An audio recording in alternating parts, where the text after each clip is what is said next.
Shivasiri Gaur Bhakta Vrinda. Hare Krishna, Krishna Krishna, Hare Hare, Hare Ram, Ram Ram, Hare Hare. Om Jnana Timirandasya Jnananjana Shalakaya Chakshuru Meritam Yena Tasmai Sri Gurave Namaha. So we've been doing a series here on what is self-envy and low self-esteem. And, in a sense, I wish we didn't have to do this because we're supposed to be hearing and chanting about Krishna. And this is not exactly what we would consider hearing and chanting about Krishna per se. It's a problem, but it's a real problem, and a lot of people have it. And that's why we're talking about it. And it definitely affects our Krishna consciousness, just like physical defects would affect us.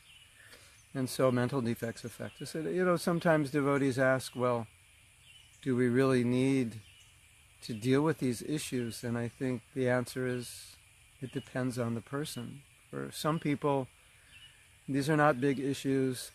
And for some people, Krishna consciousness will solve all their problems because their problems are more oriented from spiritual depletion or spiritual lack than any severe material or emotional or mental problem. But many people suffer from a lack of self-esteem, and they need to confront it and deal with it, and it will help them. And I think a lot of people suffer from a bit of lack of self-confidence, or artificially suffer from false humility or hyper-humility, putting themselves down in a way that has negative effects. So I think that this could be relevant also to them. And it's also relevant in the sense that if you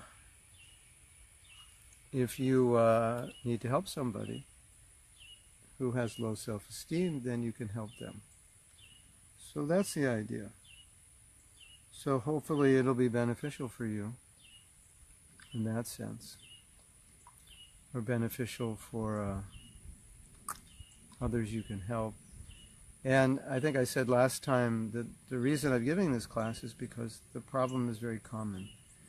It's coming up a lot in the work I do, and it just keeps coming up all the time. And has at least one of the realizations that I have is that in the last maybe 30, 40 years, families are becoming less functional, and parenting skills are lacking in many families, and children are often become the brunt of a dysfunctional family. So if they grow up in a family where they're meant to feel in some way minimized, then when they become adults, they may not have sufficient confidence and sufficient sense of self-worth to be as successful as they could be. Now, from the spiritual perspective, we can say, well, we're not really putting faith in ourselves.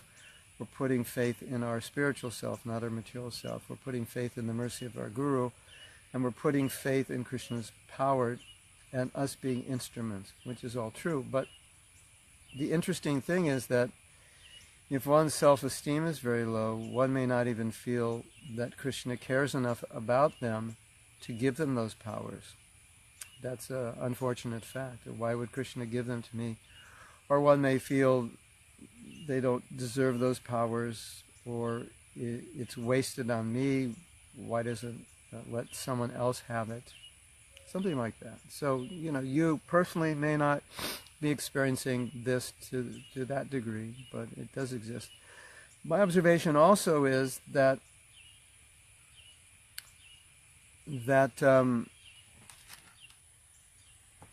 we all experience some kind of mental or emotional difficulty, but for most of us it's not so severe as to become a problem.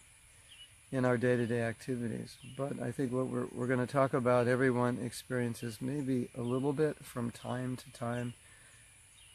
One aspect of low self-esteem is that we see others who are better than us, or we perceive them as better than us, and it makes us feel bad. Now, if someone advances in Krishna consciousness, generally that makes us feel good because they inspire us. And we want advanced association, right? Isn't it? Don't you all want good association? Yes. So if we get good association, we should be happy. But sometimes good association can make us feel like we're not advancing properly, or perhaps there's something wrong with us. It can have a negative effect on us, and that's a symptom of low self-esteem, or some lack of self-esteem, or some kind of jealousy that arises from feeling myself not as good as I should be. So we can see how that can affect our Krishna consciousness.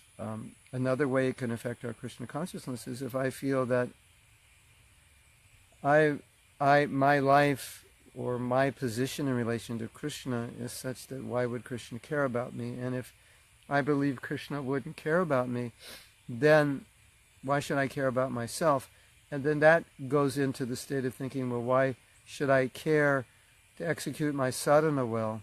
Because it doesn't matter if I'm not Krishna conscious, because nobody cares. Krishna doesn't care. My neighbors don't care. My mother doesn't care. Maybe we think my guru doesn't even care because he hasn't told me he cares. And so we could think nobody cares, and if nobody cares, why should I care? And why should I make the effort? Because I'm just not worth the effort. And if I don't become Krishna conscious, it's not going to bother anybody, and Krishna's not going to miss me. But all that's not true. And Krishna does want you. He does want you. He definitely wants you. It's actually waiting for you. So it's a misconception that I'm not worth it. And if you're not making proper efforts in your devotional service, it could be that you just feel that you're not worth it. You're not worth the effort. So that's something to consider. There are other. I was just writing something about symptoms of low self-esteem. I think I'll read them to you. These are. I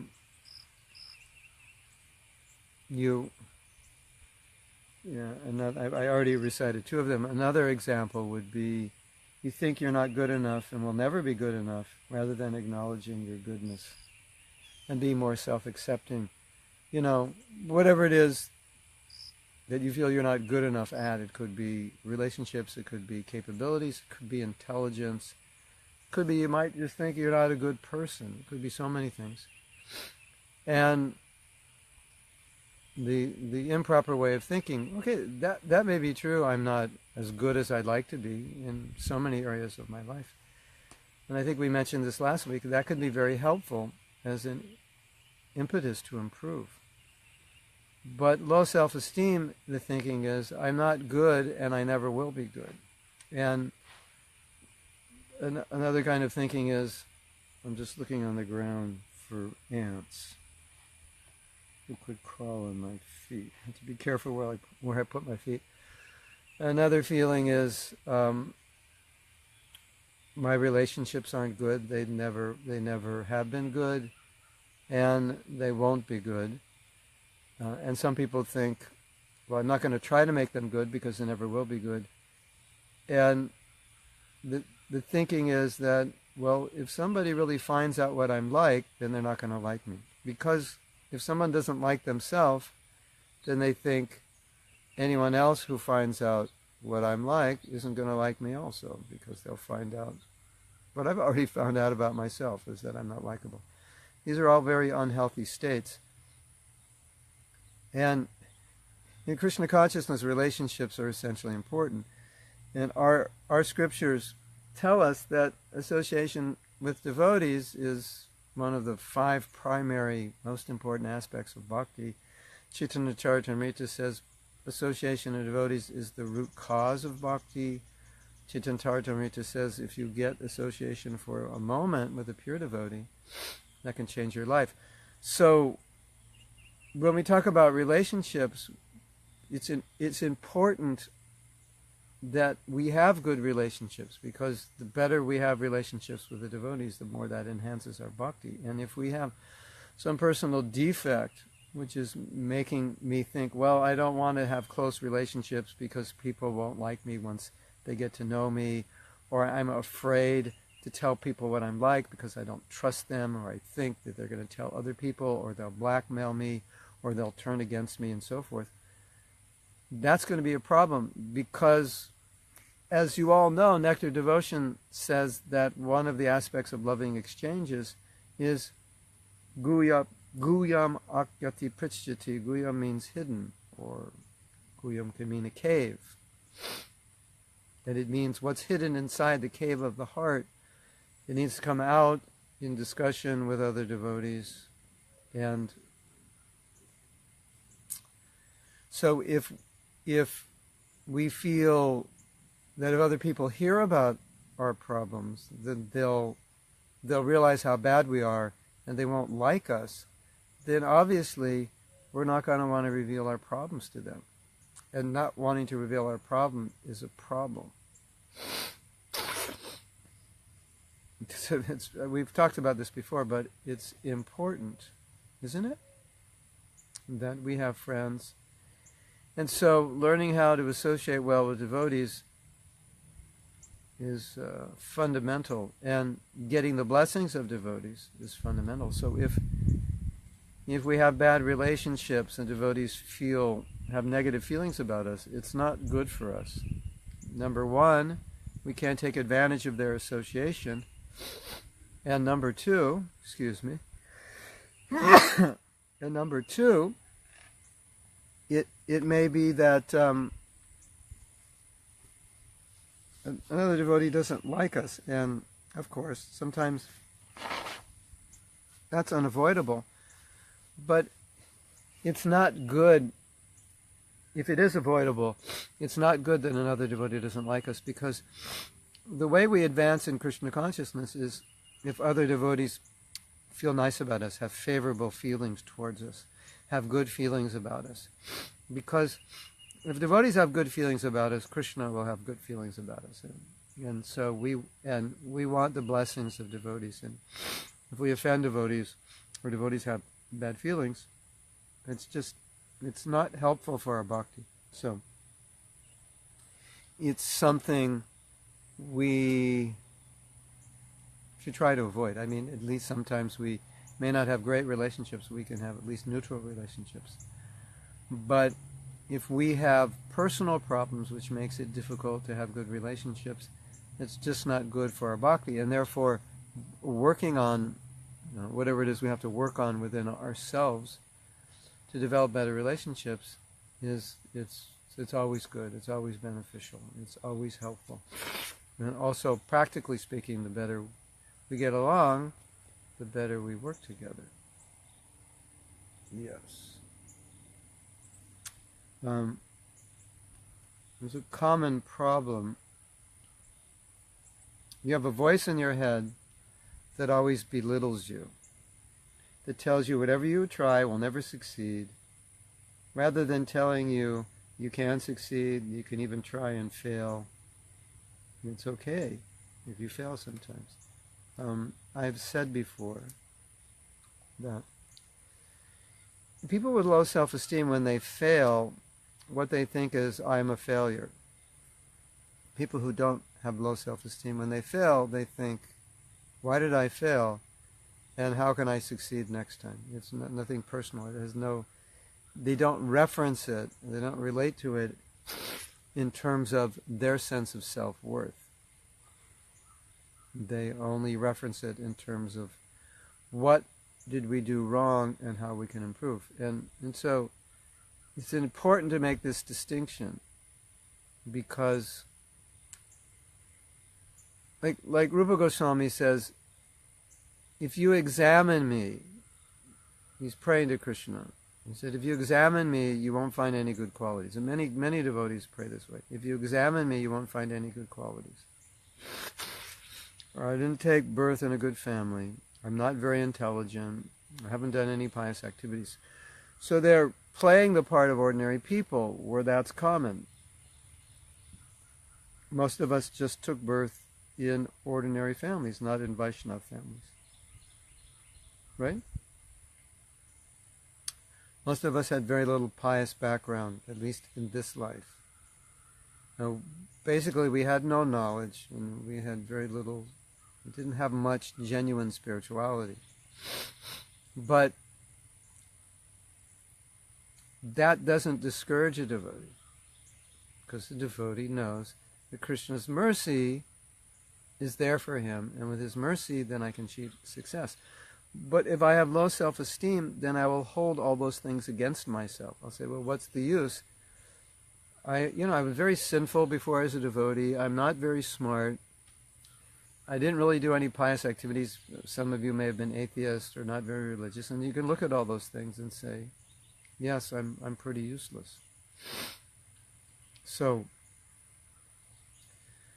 from a philosophical perspective, none of those things had any bearing on how Krishna conscious you can become. So even if that's true, that you have no pious activities, you're not very smart, etc., that has no bearing on whether or not you can become Krishna conscious.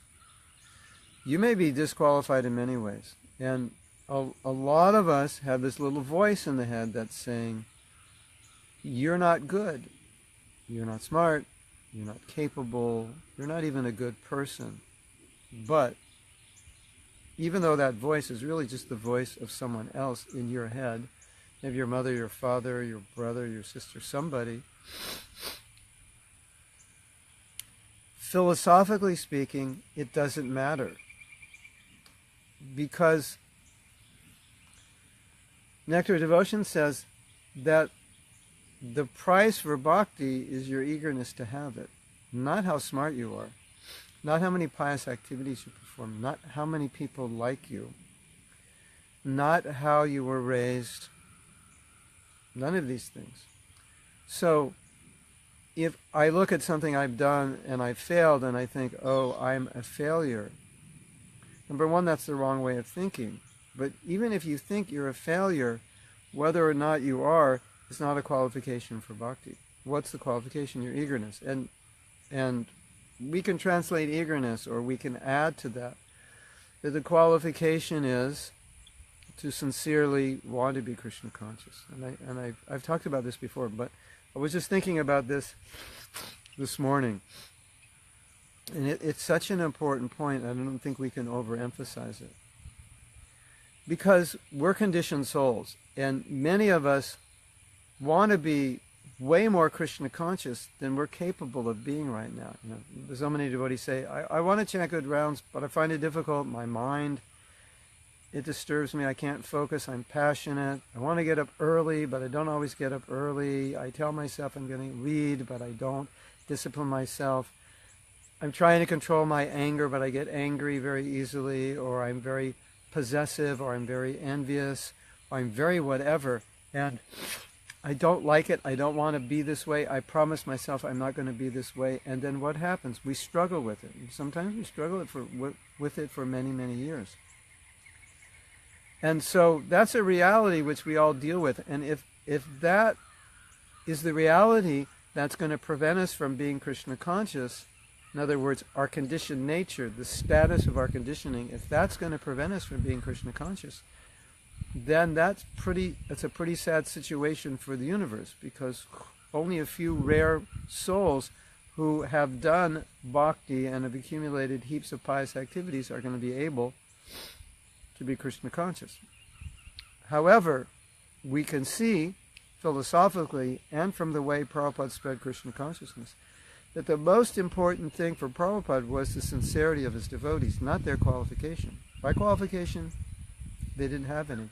And so many times Prabhupada said, especially in the beginning when he came to America, he saw that young American boys and girls really wanted God. At least the ones that were coming to him, the hippies. They're not wanting God in the sense of traditional religion, but looking for answers, looking for truth, looking for meaning. And so Prabhupada used to say, they're sincere. That was the thing that Prabhupada, you could say, linked to and said, okay, our movement can be successful despite the fact that these people are in the modes of nature because they're sincere. And that sincerity was overriding all the other disqualifications. So Prabhupada didn't look at the disqualifications. If he looked at the disqualifications, he wouldn't have initiated people. He looked at their sincerity, and he initiated people that were not really qualified to be initiated. And why did Prabhupada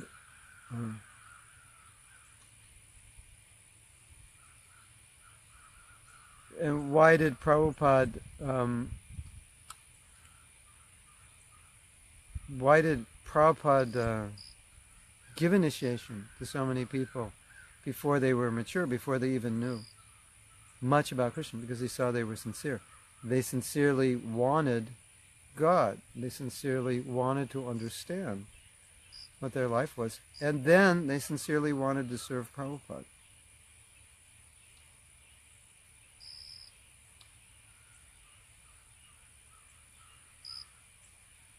So, yes.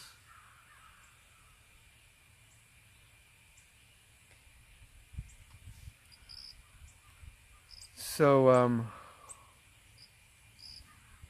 that's so important to realize and recognize that our greatest qualification is our desire to be Krishna conscious, our sincerity, and our willingness to serve without any motivation. So I may have low self-esteem, I may feel I'm bad, I'm a failure, and so forth. Prabhupada didn't care. Prabhupada always said, you have human form of life, use it to serve Krishna. It doesn't matter who you are and where you've come from. And Bhagavatam says, all these races of people who are outside of Vedic culture, they can all be Krishna conscious. Anyone can be Krishna conscious. And as you probably know, Prabhupada had a fight with many so-called learned people who said, no, Westerners can't be Krishna conscious. Because why? Because they're disqualified. They've eaten meat, they were born, they're outside Vedic culture. They looked at all the material disqualifications.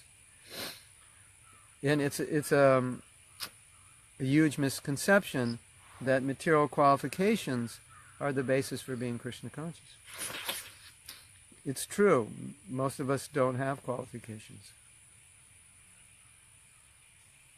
Right?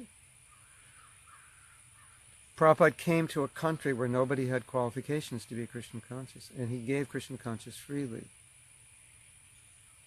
And he used this word sincere quite often. Sincere, sincere boys and girls. He used this word. So I think that's super important for us to meditate on. I am conditioned, I'm weak, sometimes I slip and I fall. But if I'm sincerely trying to be Krishna conscious, I want to be Krishna conscious, eventually, as you become older, more mature, your senses calm down, you have more knowledge, more experience, you become more detached, you will become more and more Krishna conscious. So, if you have this feeling that, I'm not capable, I'm not smart, I'm not this or that, it's not healthy, but I'm just saying, in terms of how Prabhupada looks at you, in terms of Lord Chaitanya's mercy, there's no correlation.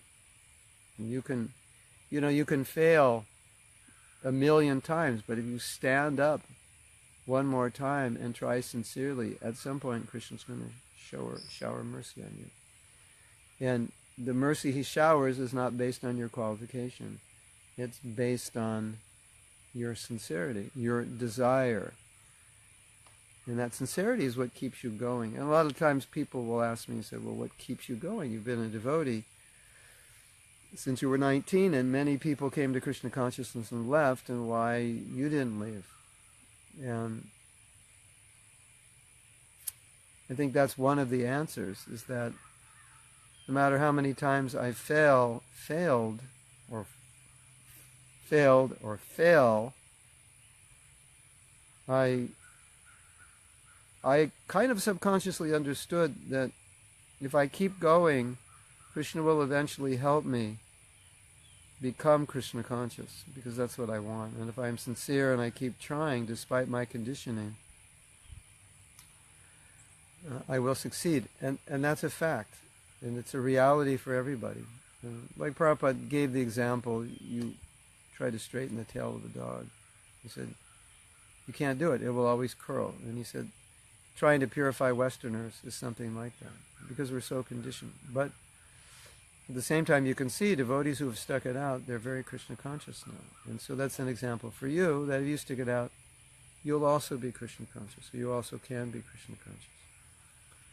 So, we've talked about this, but I want to emphasize this point because it's an essential point.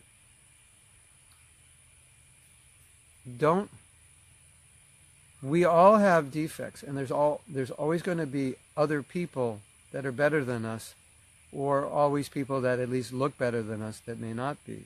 And if that discourages us, that becomes a huge problem. We shouldn't allow other people's abilities, intelligence, capabilities, devotion, and so forth to make us feel, well, there's something wrong with us, there's something bad.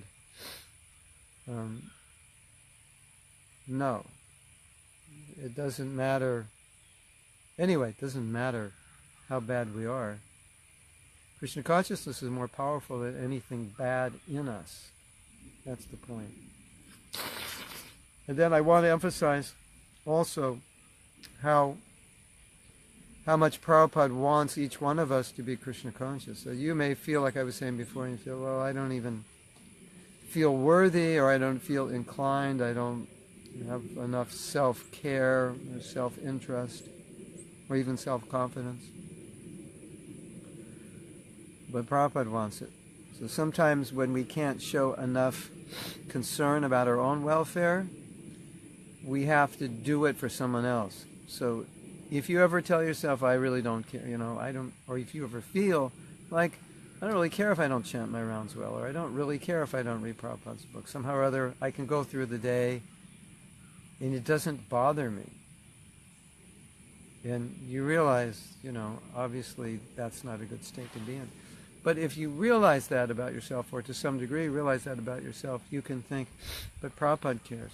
So even though I may not even be willing to take the effort to do it for myself, I should do it for Prabhupada, or I should do it for my spiritual master because he wants it. And psychologically, we tend to be more devoted or committed or inspired to do something for somebody else than we are to do it for ourselves.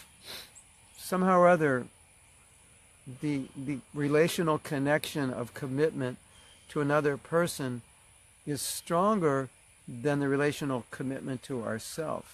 So if we think, okay, maybe I don't care so much to do this, but my spiritual master wants it, Srila Prabhupada wants it, so let me do it for them.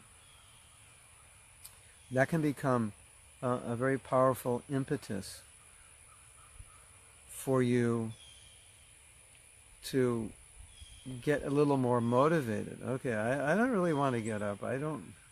It's so hard to focus when I chant. It's just easier to just chant and space out.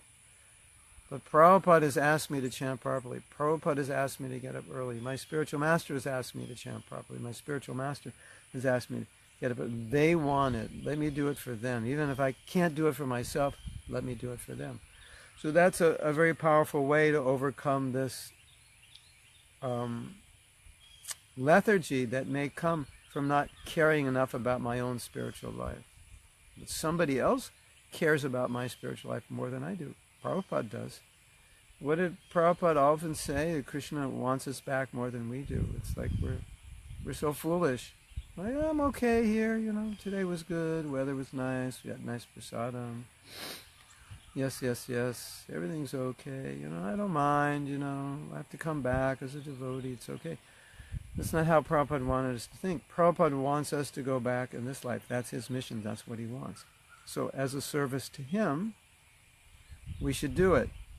Okay, I'm weak, I'm this and that, but I have obligation to my guru, to Srila Prabhupada.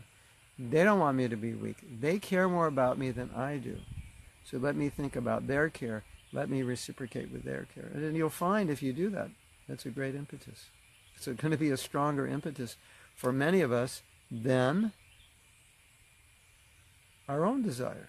Because sometimes we just don't care. You know, there's that little voice that says, and you've probably heard it, you know you should do this, yeah, but I just don't care.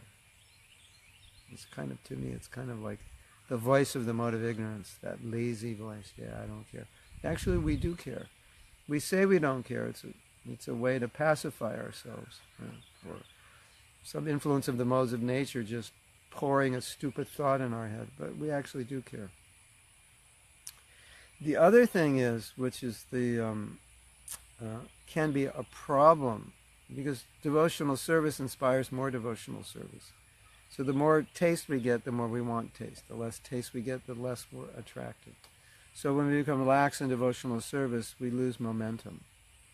And so that's very important. A lot of devotees have lost momentum, and they have nothing to fall back on. But if you're steadily trying, sincerely, to do devotional service on a fairly decent standard, you get a taste.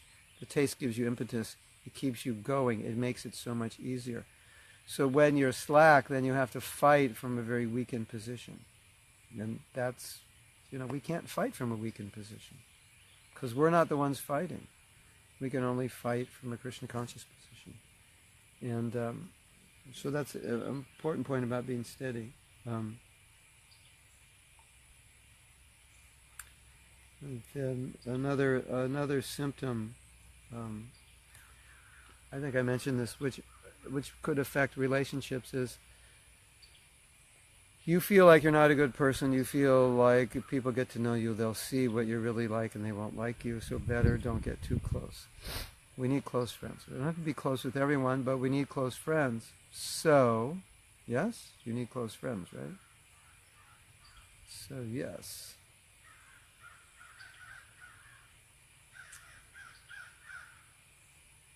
Here's the research that was done. If you're thinking, well, people will get to know me, they won't like me. The research is just the opposite. What they find is that if people get to know you, they like you more. And if you're honest about your faults, they even like you more. Is that amazing? Find that amazing? It's true. This is the research. The more you're vulnerable with your faults, the more people will like you. So it's not true if they find out your faults, they won't like you. They won't like you if you don't admit your faults. But if you admit your faults and they see them, they'll like you for being vulnerable. People like vulnerable people. They like people who are honest. We don't like people who have faults that won't admit it. But if you admit your faults, you actually have better relationships. If you hide your faults, you have worse relationships. Did you know that?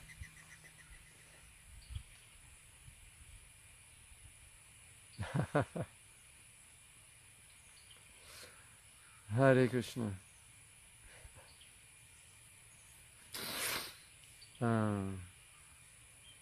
Yes, so it's important to know. We like vulnerable relationships. There's another symptom of a problem in a way of thinking. When you do something well, you think it was due to luck rather than due to any ability of your own. In other words, this we've talked about this, and this is this is a problem with trying to be humble, because we're trying to be humble, and someone points out a good quality, you try to deny it. And we told a story in class the other day. That one devotee, disciple of Ramanujacharya, he was being glorified. And when he was glorified, people would say, you have so many good qualities. And he would say, yes, I know I do. And so that got back to his guru and said, Guru Maharaj, Govinda, he's being glorified. And when he's glorified, he says, yeah, I know, I'm great. And so Ramanujacharya called him in and said that this kind of pride will destroy you. And he said, it's not pride. He said that all these good qualities are your mercy. And so when I said, I know I have them, all I'm saying is I'm acknowledging your mercy. So I think this is instructive in the sense that he wasn't denying the good qualities. Like sometimes we may have a good quality and we want to deny it. But better to see, okay, by the mercy of my Guru I have this quality, or due to some luck or some karma, I've got certain abilities. It's okay to think that way.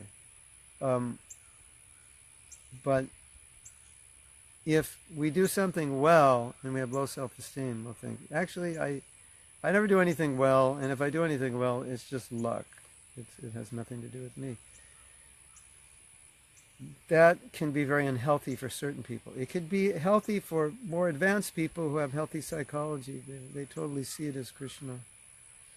But if we're not on that level, it can spin around and have negative effects. So,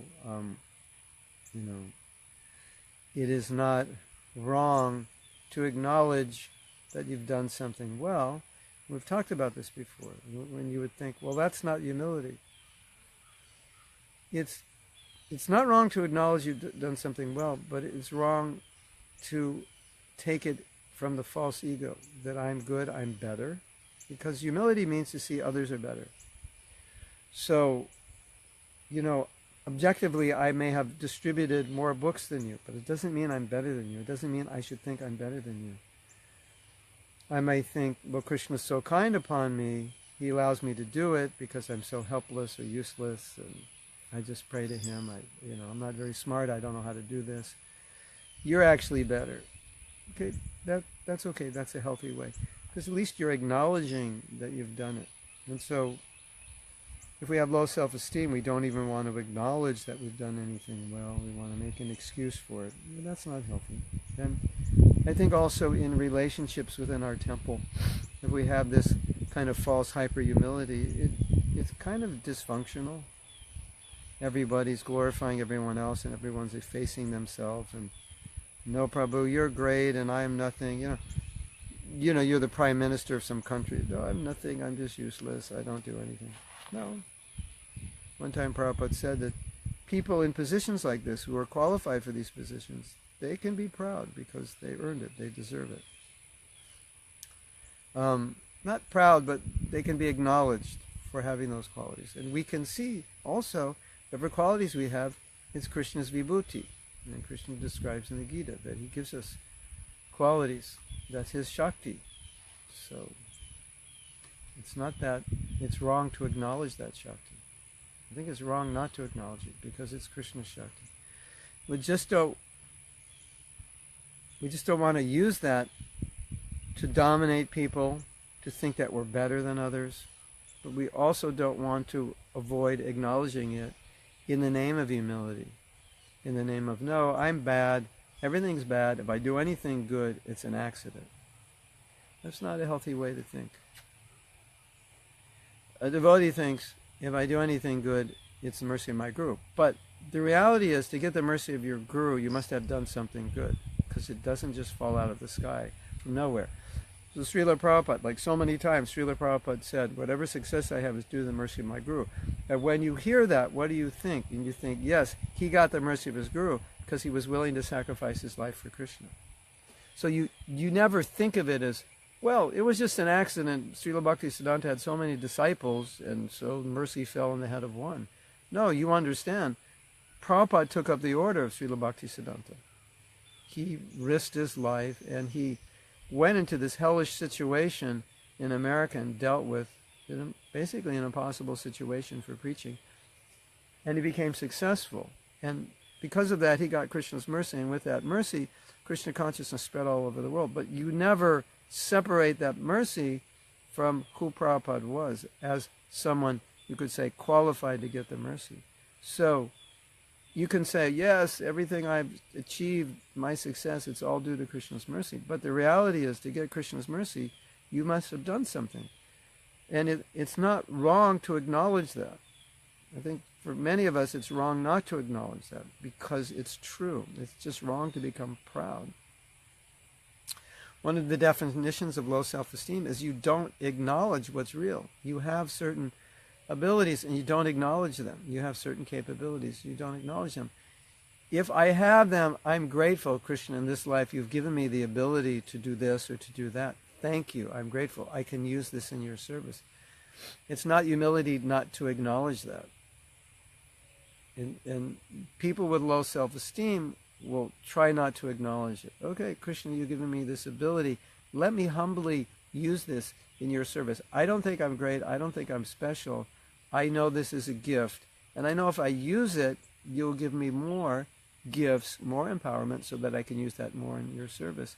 And if I look at the success I have, I think it's due to the mercy of Guru and Krishna. But I also understand I had to be sincere. I had to do something to get that mercy. So that's not unhealthy. Like Prabhupada said, listen to yourself chanting sincerely. So then I could ask you, are you sincerely chanting? And artificially you could say, no, Prabhu, I'm never sincere. But Prabhupada would say, you should know. You need to be sincere and you should know if you're sincere. So that I can say, yes, Prabhupada, I'm sincerely chanting. It doesn't mean I'm proud. It means I acknowledge that I can endeavor to sincerely chant. I can actually do it. Does that make sense? I can actually chant sincerely. I can recognize, are you chanting sincerely? Yes, Prabhu, I'm trying to chant sincerely as best I can. It doesn't have anything to do with pride. It can turn into pride. But it doesn't have to be. It just has to be an acknowledgement that this is what I'm doing. So when you have low self-esteem, you don't want to acknowledge these things. It's artificial. It's unnatural. It's not humility. And so we have to understand clearly that low self-esteem can look like humility. But if it has a negative psychological, your willingness at least to spread Krishna consciousness, then it's really coming from the mode of ignorance. It's debilitating. That we have to understand. And I've said before, you say, well, how do you know if it's humility or how do you know if it's the mode of ignorance? Well, if it's the mode of ignorance, it's debilitating. It's negative. It's depressing. You lose energy. If it's actually humility, it gives you energy. It uplifts you. And so a lot of times, we mistake humility, at least from the material perspective, it comes from sattva-gun. And from the spiritual perspective, it comes from prema. So humility, it's a very high state of consciousness. It's not a debilitated state. Oh, I'm so humble. Why should I? What's the use? I'm useless. When a pure devotee says they're useless, does that mean they act uselessly? Never. When a pure devotee says I'm foolish, does that mean they act foolishly? Never. When we say I'm foolish, does that mean we act foolishly? Sometimes. When we say I'm useless, does that mean we act uselessly? Sometimes. So we get it wrong. We misunderstand. We're like, don't be afraid to acknowledge your abilities and skills. You need to acknowledge them so you can use them in Krishna's service, but just don't become proud that you're better than others, but be appreciative that Krishna is allowing you to do something. Like, if you do something well, just acknowledge that. That's Krishna's mercy. I was able to do this. Humbly acknowledge that you were successful. Low self-esteem means you don't acknowledge the good in you. You always turn it around. So whatever it is, you spin it on its negative. I'm not smart. I'm not good. I'm not lovable. I can't this. I can't that. That's not a healthy state. That's not humility. And that has nothing to do with humility. It's just a very weak psychological state of consciousness. Look at Prabhupada. He was very, very bold. Very, very bold. And very confident. Looking how to spread Krishna consciousness all over the world in 1966. Confident in Krishna. And confident that Krishna can use him. So we need to be confident that if we're sincere, Krishna can use us. We should never think, well, I'm useless and I'm unworthy. So much to the point that Krishna, why would he use me? There are so many other people to use. That's unhealthy. If Prabhupada felt that way, I know Bhaktisiddhanta asked me to come, but I'm a Grihasta. Let the sannyasis do it. They're so much more qualified. I'm pretty useless. I'll just, I'll retire. I'll go to Vrindavan. That's all I'm capable of. I'm not that qualified. And so where would we be today if Prabhupada thought that way? The thing is, Prabhupada thought that way, but not in a way that discouraged him. He was totally in line with Bhaktisiddhanta's instructions. Yes, we're going to do this. I don't feel qualified, this, that, and the next thing. And when he was young, he climbed up some building, some office building or skyscraper or something. And the devotee said, Prabhupada, when you were young, you were bold. And Prabhupada said, I am still bold. So being bold and being humble, being bold and being self-confident. So not being bold is not humility. We touched upon of low self-esteem is you feel unworthy to be loved. When it gets bad, you feel unworthy to be alive. Some people, that it gets to this stage, like, my life has no value, so why should I be alive? It's like, the world's not going to miss me. That's obviously not a healthy state. In our scriptures, suicide is forbidden. So if you kill yourself and you're a Brahmin, then you've just killed a Brahmin. That's pretty serious. So no one has the right to take anyone's life, not even your own life, because it's not yours. It belongs to Krishna.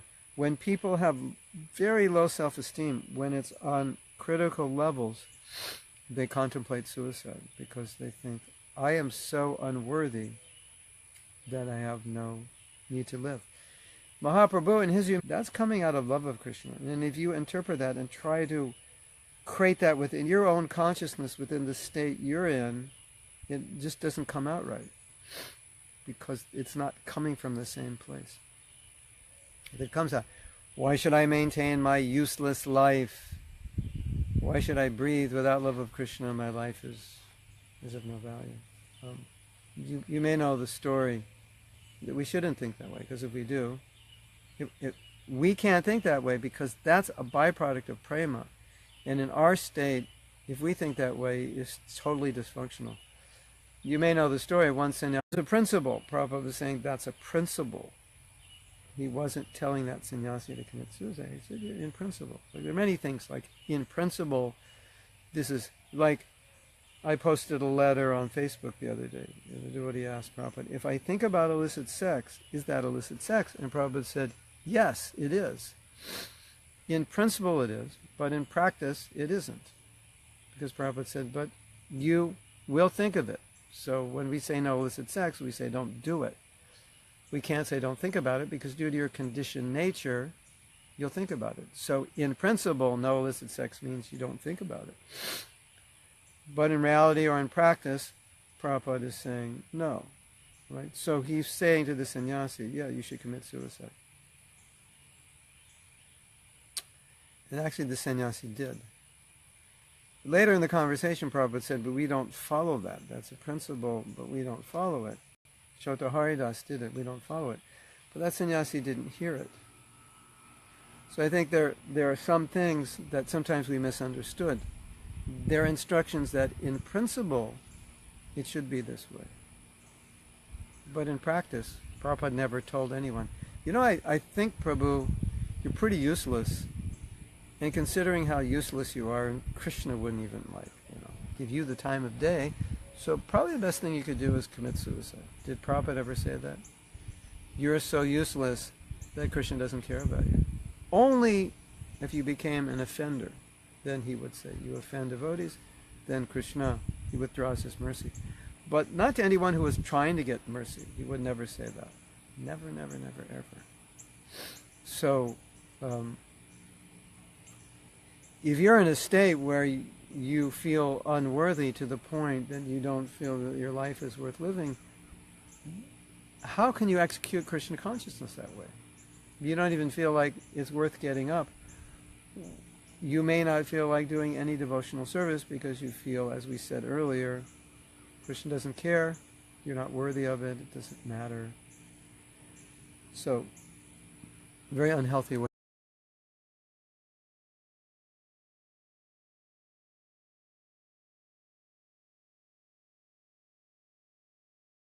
we fall into unhealthy psychology, and then it gets mixed up with, well, I'm actually just being humble. No, you're not being humble.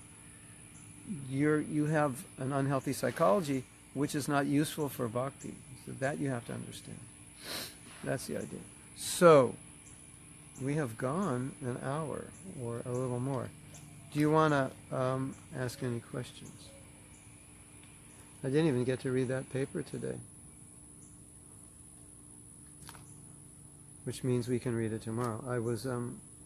This morning I was studying some of the symptoms of low self-esteem, just so we can become aware of it and not misunderstand how the symptoms of humility and the symptoms of low self-esteem, they may look similar, but they're not. They're much different. And which is this barometer that if it inspires me, it's humility. If it discourages me, it's probably a psychological problem. And as I said, for those of you who weren't here in the beginning, as I said, this is a topic that I'd rather not talk about it, rather talk about something more philosophical. And that coach said, one of the biggest epidemics that's facing the world now is people they don't have self-confidence. And so lack of self-confidence and lack of self-esteem, they're partners. They work more or less very similar consciousness that the people in our society today, the problem is that people in our society today images have been put in their minds as to what is good, what they have to be, what is acceptable. And within a varnashram system, you have 4 varnas, and 4 varnas, what it demonstrates is that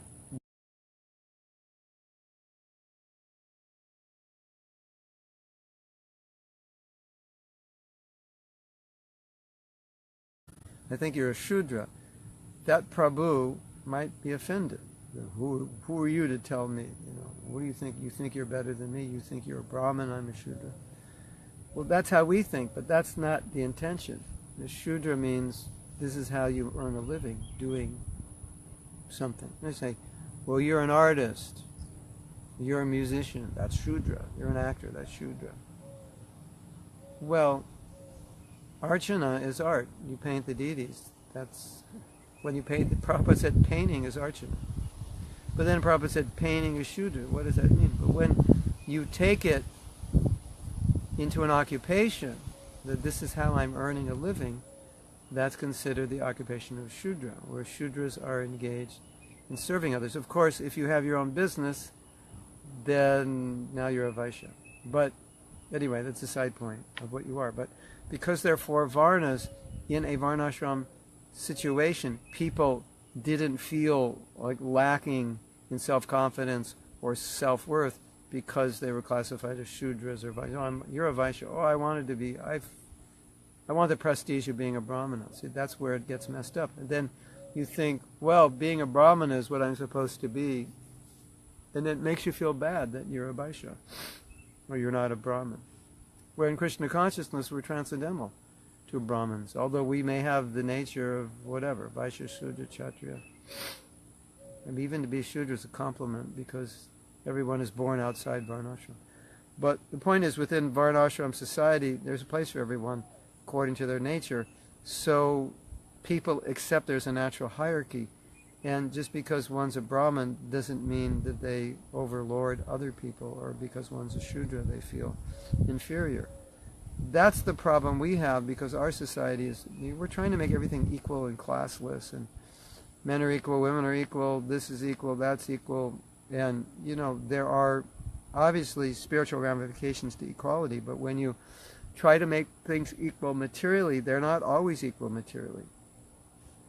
And what it does is it makes a lot of people who are not equal materially feel really bad.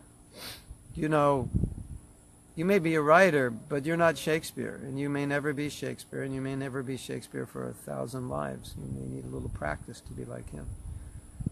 But it's okay. You don't have to be. Not everybody's going to be Shakespeare. But the way our society is functioning, well, you know, if you're not Shakespeare, you're not going to really be that successful. You know, you're not going to get a lot of likes on your Facebook page unless your writing is amazing.